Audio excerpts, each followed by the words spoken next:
உங்களுக்கு பிடிச்ச பர்சனை மேனிஃபெஸ்ட் பண்ணணும், காரு, ஹவுஸு எந்த மெட்டீரியல் திங்ஸை நீங்கள் மேனிஃபெஸ்ட் பண்ணணும்னு நெனச்சாலும், நான் சொல்கிற இந்த ஒரு அஃபர்மேஷனை ஸ்ட்ரைட்டாக 29 டேஸுக்கு சொல்லிட்டு வந்தால் மட்டுமே போதும். நீங்கள் எக்ஸ்பெக்ட் பண்ணுற ரிசல்ட் உங்களை தேடி வரும். ஆனால் அந்த அஃபர்மேஷனை ப்ராக்டிக்கலாக என் கூட இப்போவே சொல்லி பார்க்க போகிறீங்க. அதுக்கு உங்களை நான் ஹிப்னடைஸ் பண்ணணும். நீங்கள் ரிலாக்ஸ்டான ஸ்டேட்டுக்கு வரணும். ஸோ நான் சொல்கிற இன்ஃபர்மேஷனை காதில் கேளுங்க. அப்படியே நீங்கள் பண்ணுங்க. நீங்கள் உட்கார்ற இடத்துல ஃபஸ்ட்டு ரிலாக்ஸ்டாக உட்காருங்க.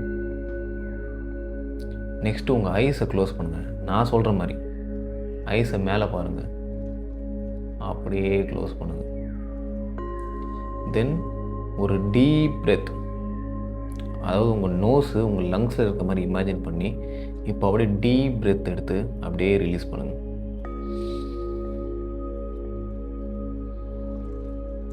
என்டையர் பாடியும் ரிலாக்ஸ் பண்ணுங்கள். உங்கள் ஃபேஸை ஸ்டிஃபாக வச்சுருப்பீங்க, ஹேண்ட்ஸை ஸ்டிஃபாக வச்சுருப்பீங்க, எல்லாத்தையுமே அப்படியே லெட் கோ பண்ணுங்கள்.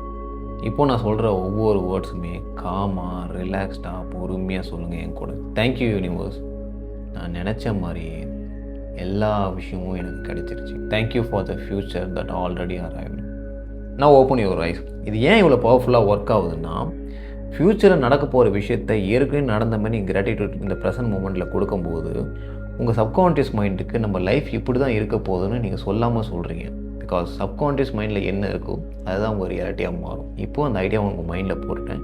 நீங்கள் இதுக்கப்புறம் உங்களை ஓனாக நீங்கள் போட்டுக்கிட்டே இருக்க வேண்டியது தான். இதேமாதிரி நிறைய விஷயத்தை கற்றுக்கிட்டு உங்கள் சப்கான்ஷியஸ் மைண்டை ரீப்ரோக்ராம் பண்ணலாம்னு நினச்சிங்கன்னா ஃபாலோ பண்ணி வச்சுக்கோங்க.